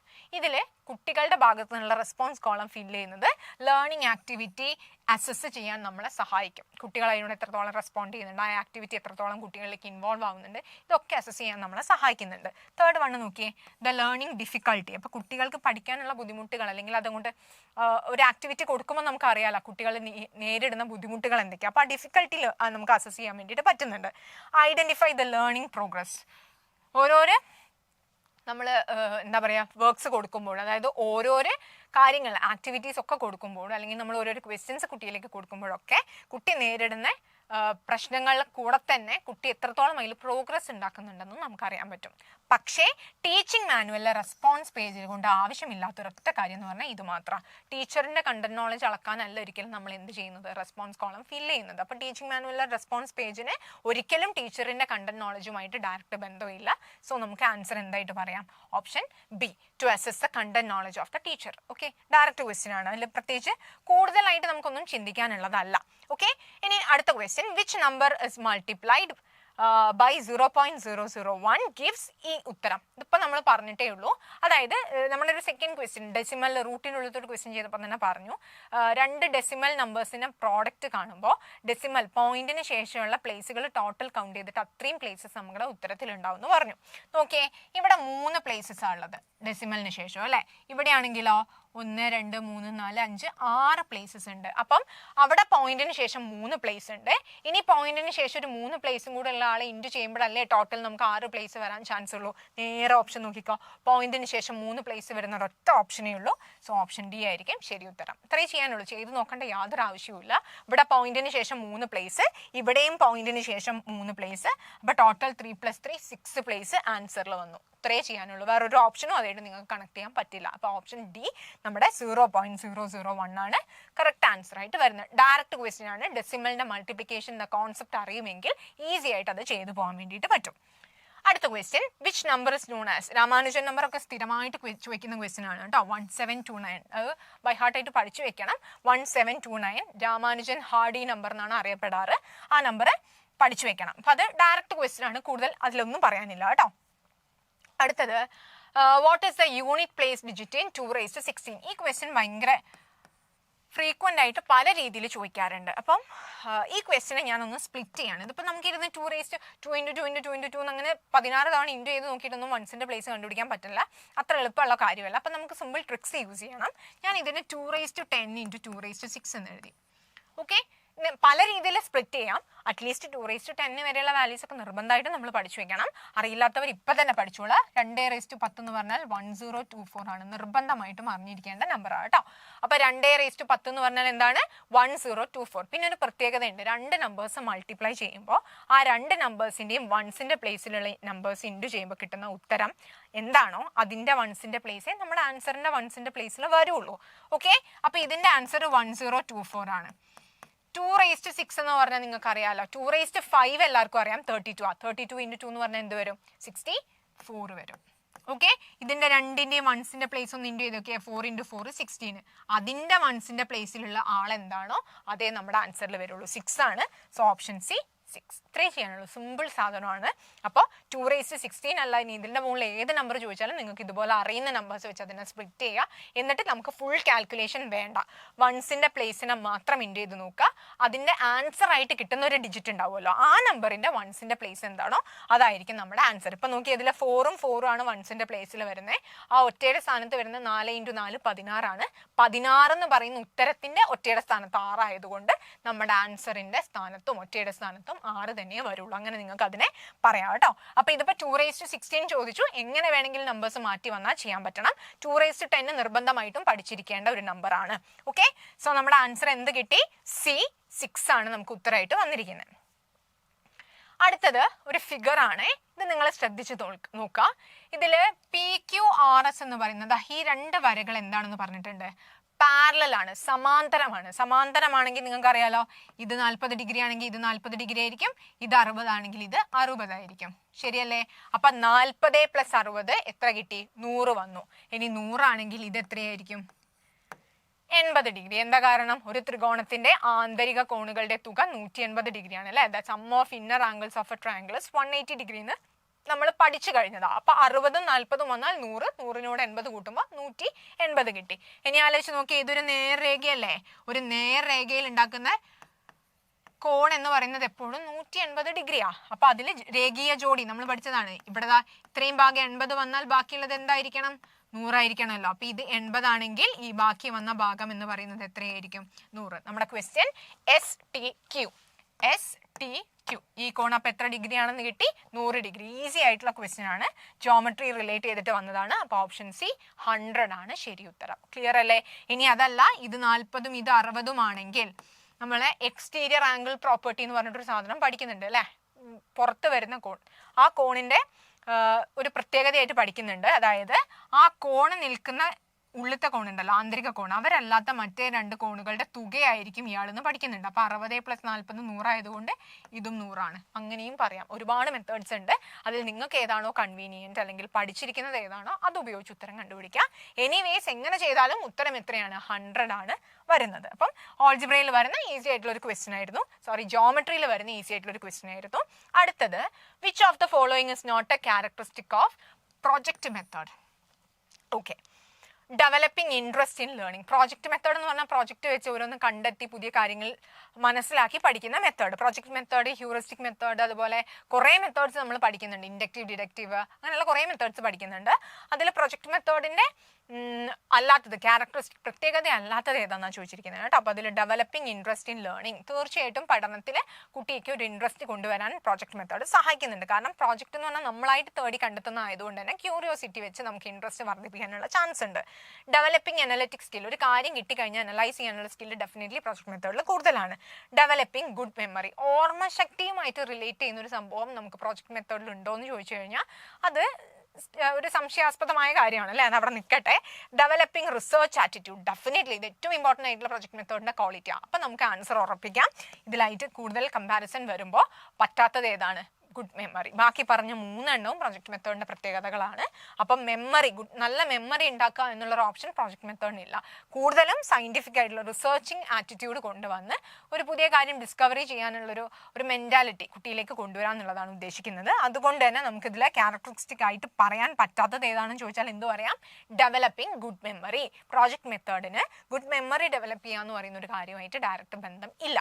Okay, അപ്പം നേരിട്ടുള്ളൊരു question ആണ്. ഇനി okay, next one, a merchant purchased books at the rate 10 for rupees 200 and sold it for the rate of 8 rupees 200. What is the profit or loss percentage?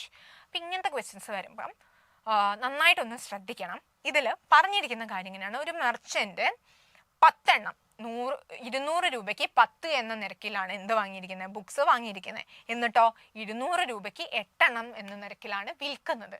അപ്പം ഒന്ന് നല്ലോണം ആലോചിച്ച് നോക്കിയാൽ അവിടെ profit ആയിരിക്കുമോ ലോസ് ആയിരിക്കുമോ? ഇത് നിങ്ങൾ ഫസ്റ്റ് കണ്ടുപിടിക്കണം, എന്നിട്ടേ ബാക്കിയുള്ള കാര്യങ്ങളൊക്കെ. Okay, profit or loss percentage എന്ന ക്വസ്റ്റ്യനിൽ പറഞ്ഞു. കാരണം ഓപ്ഷനിൽ ഗെയിൻ ലോസ് എന്നൊക്കെ പറഞ്ഞിട്ടുണ്ട്. ഇതിലേതാണ് നമ്മുടെ ആൻസർ എന്ന് കണ്ടുപിടിക്കണം.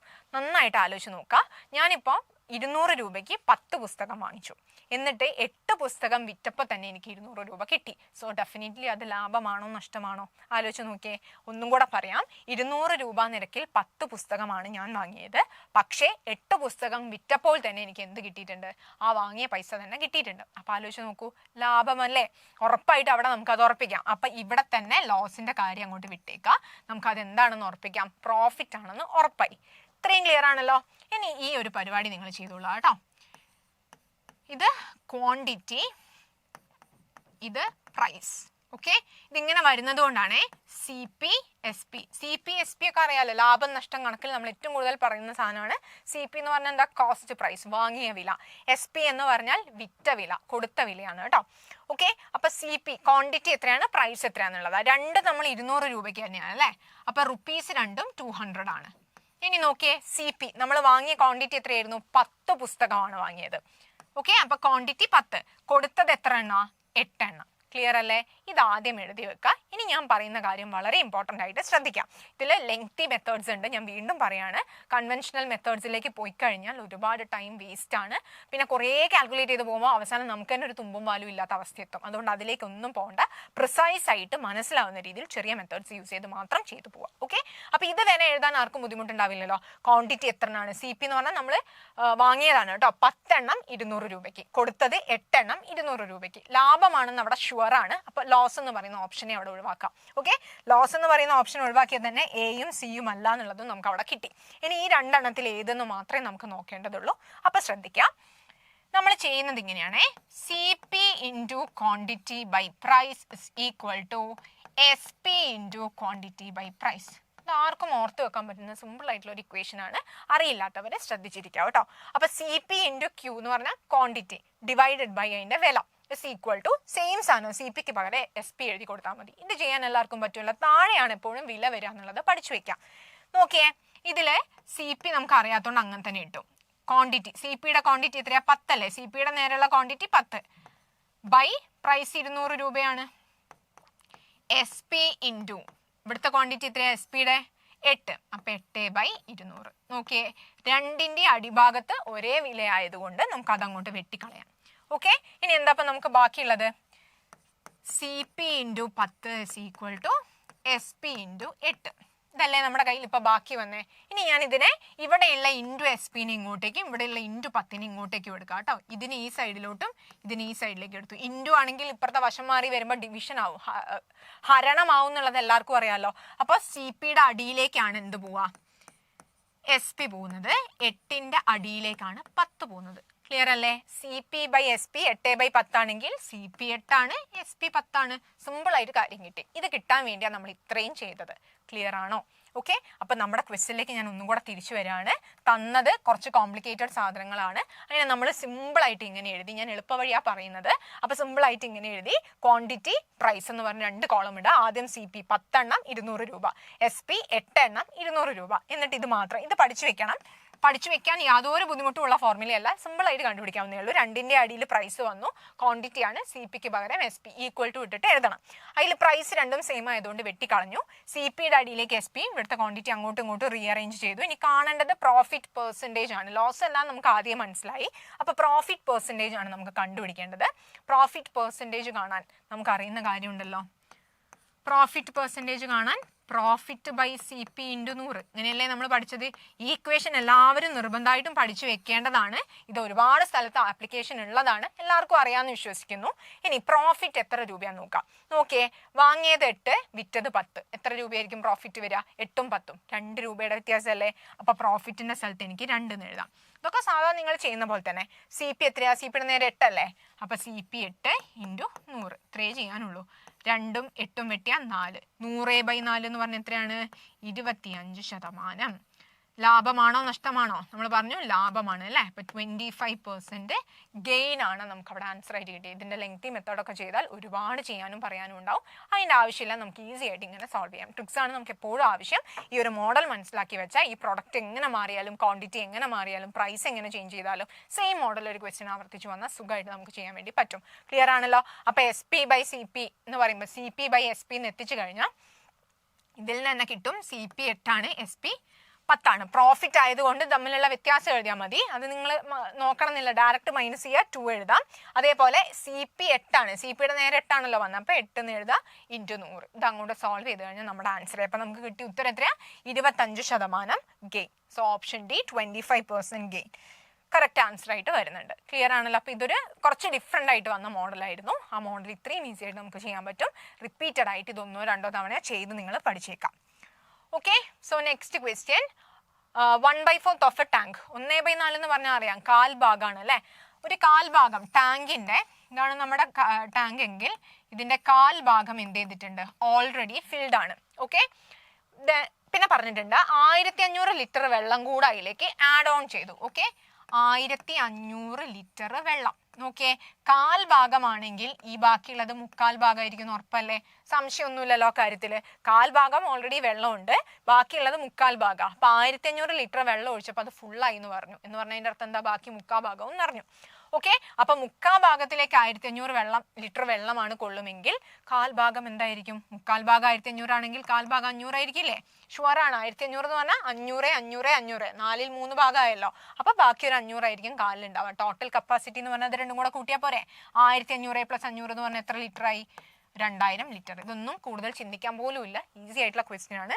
സോ നമ്മുടേത് ഓപ്ഷൻ C 2000 ലിറ്റർ ആണ് കറക്റ്റ് ആൻസർ കേട്ടോ. അപ്പോൾ അത് മനസ്സിലാക്കണം. 1/4 ഭാഗം ഓൾറെഡി ഫിൽഡ് ആണ്, ബാക്കി 3/4 ഭാഗമാണ് 1500 ലിറ്റർ വെള്ളം എന്നുള്ളത് കണക്ട് ചെയ്യാൻ കിട്ടിയാൽ ബാക്കിയെല്ലാം ഈസി ആയിട്ട് ചെയ്തു പോവാം. Okay, so next question.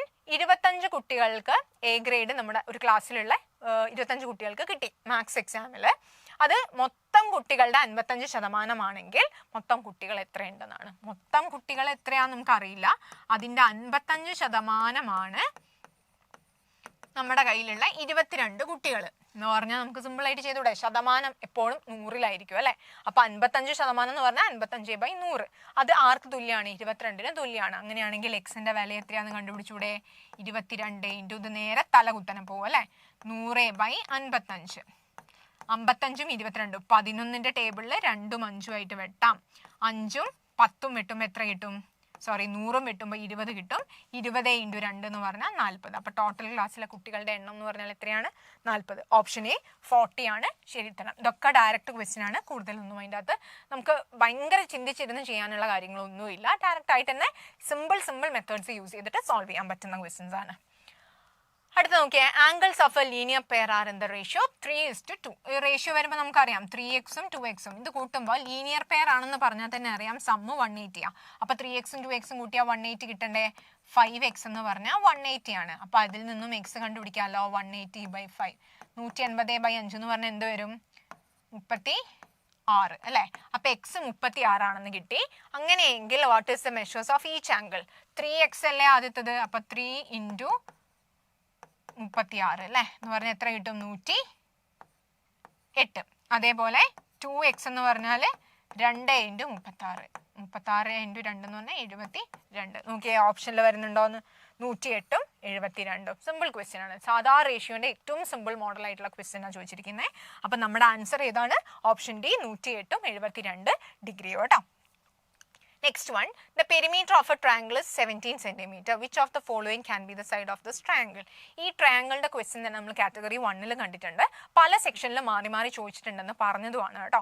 അപ്പോൾ ഒരു ട്രയാങ്കിളിന്റെ പ്രത്യേകത എന്ന് പറഞ്ഞാൽ ഞാൻ എപ്പോഴും പറഞ്ഞിരുന്നു, അതിലെ ലോങ്സ്റ്റ് ആയിട്ടുള്ള സൈഡ് എന്ന് പറയുന്നത് മറ്റേ രണ്ട് സൈഡ്സിന്റെ സമ്മിനേക്കാൾ ചെറുതായിരിക്കണം. നിർബന്ധമാണ്. ഈക്വലും ആവാൻ പാടില്ല, വലുതും ആവാൻ പാടില്ല. നോക്കിയേ, ഇതിലെ ലോങ്സ്റ്റ് സൈഡ് 9 അല്ലേ? അപ്പൊ ഇത് രണ്ടും കൂടെ കൂട്ടിക്കഴിഞ്ഞാൽ 8 ആണ്. ഇതിനേക്കാളും വലുതായില്ലേ? അപ്പൊ ഇയാള് ഓപ്ഷൻ തെറ്റാണ്, പറ്റില്ല. ഇനി ഇത് നോക്കിയേ, ഇതിൽ ഏറ്റവും വലുത് എന്താണ്? 7. ഇത് രണ്ടും ആഡ് ചെയ്യുമ്പോൾ എന്ത് കിട്ടി? 10. ഇത് വലുതാണ്. സോ ഇത് കറക്റ്റ് ഓപ്ഷൻ ആണ്. ബാക്കിയുള്ളതും കൂടെ വേണമെങ്കിൽ ഒന്ന് ചെയ്യാം. ഇതിൽ ലെങ്ത് 9 ആണ്. ഇത് രണ്ടും കൂടെ പ്ലസ് ചെയ്യുമ്പോൾ 8. 9നേക്കാളും ചെറുതല്ലേ കിട്ടിയത്? ഇത് രണ്ടും പ്ലസ് ചെയ്യുമ്പോൾ 8 ആണ്, 9നേക്കാളും ചെറുത്. കണ്ടോ? അപ്പോൾ ഏറ്റവും നിങ്ങൾക്ക് 3 സൈഡ് കയ്യിലുണ്ടെങ്കിൽ വളരെ ഇമ്പോർട്ടൻ്റ് ആയിട്ടുള്ള റിസൾട്ടാണ്. ഇതിൻ്റെ ക്വസ്റ്റ്യൻസ് 1ലും 2ലും ഒക്കെ മാറി മാറി ചോദിക്കുന്നതാണ്. ഈ തന്നിരിക്കുന്ന 3 എണ്ണത്തിൽ ഏറ്റവും വലിയ സൈഡ് ഏതാണോ അതിൻ്റെ ലെങ്ത്തിനേക്കാളും വലുതായിരിക്കണം ബാക്കി വന്ന 2 സൈഡിൻ്റെ സമ്മ്. അപ്പോൾ ഓപ്ഷൻ വെച്ച് തന്നെ നിങ്ങൾക്ക് ഇതിനിപ്പോൾ ഓർമ്മയില്ല വലുതാണോ ചെറുതാണോ എന്നുള്ള കൺഫ്യൂഷൻ ഉണ്ടെങ്കിലും ഓപ്ഷൻസ് വെച്ച് കമ്പയർ ചെയ്യുമ്പോൾ നിങ്ങൾക്ക് ഉത്തരം കിട്ടും. കാരണം നമ്മുടെ ആൻസർ ആയിട്ടുള്ളതിൽ ഒറ്റൊന്നേ ആ മോഡൽ ഉണ്ടാവുള്ളൂ. മറ്റേതൊക്കെ ഒന്നെങ്കിൽ കുറവായിരിക്കും അല്ലെങ്കിൽ ഈക്വൽ ആയിരിക്കും. അപ്പൊ അത് പഠിച്ചു വെക്കുക കേട്ടോ. നോക്കിയേ, 9നേക്കാളും കുറവാണ്, ഇത് പറ്റില്ല. ഇത് 9നേക്കാളും കുറവാണ്, അതും പറ്റില്ല. ഇത് 9നേക്കാളും കുറവാണ്, അതും പറ്റില്ല. ക്ലിയർ അല്ലേ? അപ്പൊ ഇവിടെ ഓർത്തിരിക്കേണ്ട കാര്യം എന്ന് പറഞ്ഞു കഴിഞ്ഞാൽ അങ്ങനെ അല്ലാത്ത കേസ് ഒന്നേ വന്നിട്ടുള്ളൂ. സോ നിങ്ങൾക്ക് ഗസ് ചെയ്യാം, വൈൽഡ് ഗസ്സിൽ തന്നെ അതാണ് ഉത്തരം എന്ന് പറയാം. ക്ലിയർ ആണല്ലോ? സോ നമ്മുടെ ആൻസർ എന്ത് കിട്ടി? 5, 5, 7. അതിൽ ലെങ്തി ആയിട്ടുള്ള സൈഡിന് മറ്റേ രണ്ടെണ്ണത്തിന്റെ സമ്മിനേക്കാളും ചെറുതായതുകൊണ്ട് അതാണ് കറക്റ്റ് ഉത്തരം. പഠിച്ചു വെക്കുക. ഓക്കെ, ഇതൊരു പ്രത്യേകതയാണ് ട്രയാങ്കിളിന്, ഇമ്പോർട്ടൻ്റ് ആണ് കേട്ടോ. Okay, next question. If a bag is sold for rupees 360, the merchant with loss 10%. 10% നഷ്ടമാണ് ഒരു ബാഗ് 360 രൂപയ്ക്ക് വിറ്റാൽ. അങ്ങനെയെങ്കിൽ 10% ലാഭം കിട്ടണമെങ്കിൽ എത്ര രൂപയ്ക്കായിരിക്കണം അത് വിൽക്കേണ്ടത്? ഇമ്പോർട്ടൻറ്റ് ക്വസ്റ്റ്യൻ ആണ്. ഓക്കെ, ആൻഡ് ഇത് ചെയ്യാനുള്ള ഈസി മെത്തേഡിലേക്ക് നമുക്ക് പോവാം. ഇത്ര കാര്യങ്ങൾ ഓർത്ത് വെക്കേണ്ടത്. നമ്മൾ ഇതിൻ്റെ എല്ലാത്തിനെയും ബൈ ഹാർട്ട് ഫോർമുല പഠിക്കാൻ ബുദ്ധിമുട്ടാണല്ലേ. അപ്പോൾ നിങ്ങൾക്ക് അതിൻ്റെ കൺവീനിയൻ്റ് ആയിട്ടൊരു ഫോർമുല പഠിച്ചിട്ട് അതിൽ നിന്ന് ഡിറൈവ് ചെയ്യാൻ പറ്റിയാൽ നല്ലതാണ്. ഇപ്പോൾ ഇവിടെ നമുക്ക് CP കണ്ടുപിടിക്കണം, അതായത് വാങ്ങിയ വില കണ്ടുപിടിക്കണം. അതല്ലാതെ മുന്നോട്ട് ചെയ്തു പോകാൻ പറ്റില്ല.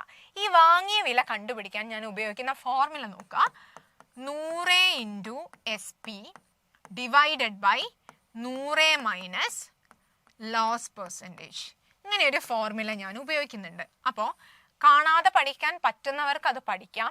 ഇനി ഓരോന്നും ഇങ്ങനെ കാണാതെ പഠിക്കുമ്പോൾ ഇതൊക്കെ എവിടെ നിന്ന് വന്നു എന്നുള്ള ചോദ്യം പലർക്കും ഉണ്ടാവും.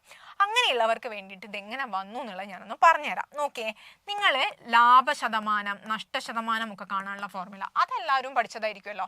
പറഞ്ഞേ, എങ്ങനെയാണ് നമ്മൾ ലോസ് പെർസെൻറ്റേജ് കാണുന്നത്? CPന്ന് SP മൈനസ് ചെയ്ത് താഴെ CP തന്നെ × 100. ഇതല്ലേ നമ്മൾ പഠിച്ച ഇക്വേഷൻ? ശരിയല്ലേ? CP എന്ന് പറഞ്ഞാൽ വാങ്ങിയ വിലയാണ് കൂടുതൽ വരിക, അപ്പോഴാണല്ലോ നമുക്ക് നഷ്ടം വരുന്നത്. അപ്പോൾ വാങ്ങിയ വിലയിൽ നിന്നും വിറ്റ വില മൈനസ് ചെയ്യുമ്പോഴാണ് നഷ്ടം കിട്ടുന്നത്. നഷ്ടം ഡിവൈഡഡ് ബൈ എന്താണ്? വാങ്ങിയ വില × 100. ഇനി നോക്കിയേ, ഞാൻ ഈ CPനെ രണ്ടിനും വേറെ വേറെ കൊടുക്കാം കേട്ടോ. ഇത് വന്ന വഴിയാണ് ഞാൻ പറയുന്നത്. ആവശ്യമില്ലാത്തവർ സ്കിപ്പ് ചെയ്തേക്കാം. അനാവശ്യമായിട്ട് പഠിച്ച് കൺഫ്യൂഷൻ ആവരുത്. ഇത് എവിടെ നിന്ന് വന്നു എന്ന് ചോദ്യമുള്ളവർ അല്ലെങ്കിൽ പറഞ്ഞു തന്നാൽ ക്ലിയർ ആവുമെന്നുള്ളവർക്ക് വേണ്ടിയിട്ട് മാത്രം പറഞ്ഞു പോവാണ്. വേണ്ടാന്നുണ്ടെങ്കിൽ തലയിലേക്ക് എടുക്കേണ്ട ആവശ്യമില്ല. നിങ്ങളിത് പഠിച്ചു വെച്ചാൽ മാത്രം മതി. ഒരു രണ്ട് ക്വാണ്ടിറ്റി ഒരേ നമ്പറിന് ഒരേ നമ്പർ കൊണ്ട് തന്നെ ഡിവൈഡ് ചെയ്താൽ 1 അല്ലേ വരിക? അപ്പോൾ 1 മൈനസ് SP ബൈ CP × 100. 100നുള്ളിലേക്ക് എടുത്താൽ എങ്ങനെ മാറും? 1 × 1 100, പിന്നെ SP × 100 ബൈ CP. ഇങ്ങനെയല്ലേ വരിക? ഇപ്പുറത്തെ സൈഡിൽ എന്തുണ്ട്? ലോസ് പെർസെൻറ്റേജ് ഉണ്ട്. ഓക്കെ, നോക്കിയേ, ഇപ്പം loss percentage equal to 100 minus ഇങ്ങനെ കിട്ടി. ഇനി നമ്മൾ എന്താ ചെയ്യുക? അതിനെ ആ മൈനസ് SP × 100 അതിന് എങ്ങോട്ടേക്ക് എടുക്കുക കേട്ടോ. അപ്പോൾ SP × 100 by CP equal to 100 minus loss percentage. ഇനി ഇതിൽ നിന്ന് CP അല്ലേ വേണ്ടേ? CPനെ അങ്ങോട്ടും ഇയാൾ എങ്ങോട്ടും എടുത്താൽ എന്ത് കിട്ടും? CP equal to SP × 100 by 100 minus loss percentage. കണ്ടോ?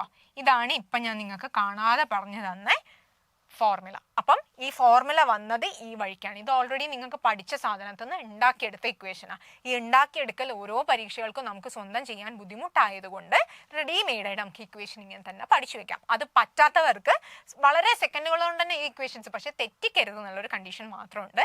ഇങ്ങനെ ഉണ്ടാക്കിയെടുക്കാനാണെങ്കിൽ നിങ്ങൾക്ക് ലോസ് പെർസെൻറ്റിനും CPക്കും പ്രോഫിറ്റും ഒക്കെ വെച്ച് അങ്ങോട്ടും ഇങ്ങോട്ടും മാറ്റി ഇഷ്ടംപോലെ ഇക്വേഷൻസ് ഉണ്ടാക്കിയെടുക്കാം. അതിന് വേണ്ടിയിട്ടാണ് ഞാൻ ഇതൊന്ന് പറഞ്ഞു തന്നത്. ഓക്കെ, അപ്പം നമ്മൾ ഉപയോഗിക്കാൻ പോകുന്ന ഇക്വേഷൻ ഇതാണ്. ഇനി നോക്കിയേ, സോൾഡ് എന്ന് പറഞ്ഞാൽ സെല്ലിംഗ് പ്രൈസ് അല്ലേ. അപ്പൊ ഇത് SP ആണല്ലോ. ഈ ക്വസ്റ്റ്യനിൽ SP തന്നിട്ടുണ്ട് 360 ആണ്. ലോസ് പെർസെൻറ്റേജ് എന്ന് പറഞ്ഞാൽ എത്ര ശതമാനം നഷ്ടം ഉണ്ടാവും എന്ന് പറഞ്ഞേ 10%. അപ്പൊ അത് 10 തന്നിട്ടുണ്ട്. ബാക്കി ഒന്നും നമുക്ക് ഇനി ആവശ്യമില്ലതാ. ഇവിടെ SPയും ലോസ് പെർസെൻറ്റേജും മാത്രം മതി. അത് രണ്ടും നമ്മുടെ കയ്യിലുള്ളത് കൊണ്ട് സുഖമായിട്ട് CP കണ്ടുപിടിക്കാമല്ലോ. അപ്പോൾ ഞാൻ അതിലേക്ക് വരികയാണേ. ഈസി ആയിട്ട് നമുക്ക് CP കണ്ടുപിടിക്കാം. ഇക്വേഷൻ എന്തായാലും പറഞ്ഞു നോക്കിയേ. SP × 100 divided by 100 minus loss percentage. കാണാതെ പഠിക്കാൻ സുഖമാണ്, വലിയ ബുദ്ധിമുട്ടൊന്നുമില്ല. ഇനി SP എന്ന് പറഞ്ഞാൽ 360 രൂപയല്ലേ ഇരുന്നോ. 360 × 100 ഡിവൈഡഡ് ബൈ 100 മൈനസ് 10% അല്ലേ. അപ്പം 360 × 100 എന്ന് പറയുമ്പോൾ 30 അല്ലേ. 100 മൈനസ് 10 എന്ന് പറഞ്ഞാൽ 90. 0 വെട്ടി 3600 ബൈ 9 എന്ന് പറഞ്ഞാൽ എന്ത് കിട്ടും? 400 രൂപ. അപ്പൊ ആരെ കിട്ടി? നമുക്ക് സുഖമായിട്ട് CP കണ്ടുപിടിച്ചു. ഓക്കെ അല്ലേ. ഇനി CP കണ്ടുപിടിച്ച സ്ഥിതിക്ക് നമുക്ക് വേണ്ടത് എന്താണ്? ക്വസ്റ്റ്യനിലേക്ക് വരണം. നമ്മുടെ ക്വസ്റ്റ്യൻ എന്താ പറഞ്ഞേ? അതിന് 10% ലാഭം കിട്ടണമെങ്കിൽ എത്ര രൂപയ്ക്ക് വിൽക്കണം എന്നാ ചോദിച്ചിരിക്കുന്നത് അല്ലേ. അപ്പൊ ലാഭം കാണാന്ന് പറഞ്ഞാല് നോക്കിയേ, പ്രോഫിറ്റ് പെർസെൻറ്റേജ് കാണാനുള്ള ഇക്വേഷൻ എന്താ? Profit by CP × 100. സിമ്പിൾ അല്ലേ. 10% നിങ്ങൾക്ക് ലാഭം വേണ്ടത് അല്ലേ. അപ്പം പ്രോഫിറ്റ് എന്ന് പറഞ്ഞാൽ പ്രോഫിറ്റ് പെർസെൻറ്റേജ് എന്ന് പറഞ്ഞാൽ 10% ആണല്ലോ. ഞാൻ അവിടെ 10 കൊടുക്കുകയാണേ. ഈ ലാഭമാണ് നമുക്ക് കാണേണ്ടത്. അത് നമുക്ക് അറിയില്ല. അതിനെ P ആയിട്ട് തന്നെ വെച്ചു. CP എത്രയാണെന്ന് കിട്ടി? 400 ആണെന്നതാ. ഇപ്പം ഈ ക്വസ്റ്റ്യൻ അങ്ങോട്ട് കിട്ടിയതേ ഉള്ളൂ. ഇനി ഇവിടെ 100, ഇവിടെ 100 വെട്ടി. ഈ 4 ഇപ്പുറത്തേക്ക് വന്നാൽ എന്ത് കിട്ടി? 40 ലാഭം. ഓക്കെ, തെറ്റിക്കരുത്.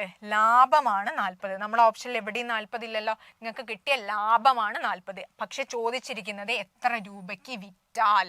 ലാഭം 40 രൂപയാണെങ്കിൽ നമ്മൾ വാങ്ങിയ വില എത്രയായിരുന്നു? 400 അല്ലേ. CP ആണ് 400. ആ CP ആയിട്ടുള്ള 400നോട് 40 രൂപയും കൂടെ കിട്ടിയപ്പോഴായിരിക്കുമല്ലോ ലാഭം ഉണ്ടായിട്ടുണ്ടാവുക. എന്ന് പറഞ്ഞാൽ 400 + 40 എത്രയായിരിക്കും ഉത്തരം വരിക? 440 രൂപ. ക്ലിയർ ആണെന്ന് വിശ്വസിക്കുന്നു. അതായത് CP 400 ആണ്, നമ്മൾ വാങ്ങിയ വില 400 ആണ്. ഈ 400ലേക്ക് ലാഭം 40 രൂപയാണ് നമുക്ക് ലാഭം കിട്ടിയത്. അപ്പം ഞാൻ 400 രൂപയ്ക്ക് വാങ്ങിയ ഒരു സാധനം 40 രൂപയ്ക്ക് ലാഭം കിട്ടിയെന്ന് പറഞ്ഞാൽ ഞാൻ 440 വിറ്റിട്ടുണ്ടാവുക. അത്രയേ ഉള്ളൂ. അപ്പം നമ്മുടെ ആൻസർ എന്തായിരിക്കും? 440 കേട്ടോ. അപ്പോൾ ഓപ്ഷൻ C 440. ക്ലിയർ അല്ലേ. സിമ്പിൾ ആയിട്ട് കണ്ടുപിടിക്കാം. ഈ ഫോർമുല മാത്രം പഠിച്ചു വെച്ചാൽ മതി. അപ്പോൾ ഈ ഫോർമുല ഒന്നുകൂടെ ഓർത്ത് വെക്കുക. CP = SP × 100 / 100 minus loss percentage കേട്ടോ. അപ്പോൾ അത് യൂസ് ചെയ്തിട്ട് സിമ്പിൾ ആയിട്ട് കിട്ടും. പിന്നെ ഇത് നമുക്ക് എപ്പോഴും അറിയുന്നതാണ്. പ്രോഫിറ്റ് പെർസെൻറ്റേജ്, ലോസ് പെർസെൻറ്റേജ്, ഇതെല്ലാം കണ്ടുപിടിക്കാനുള്ള ഫോർമുല ഈ ടൈപ്പ് ക്വസ്റ്റ്യൻസ് മാത്രമാണ് ഈ കൂട്ടത്തുനിന്ന് അധികവും വരാറ്.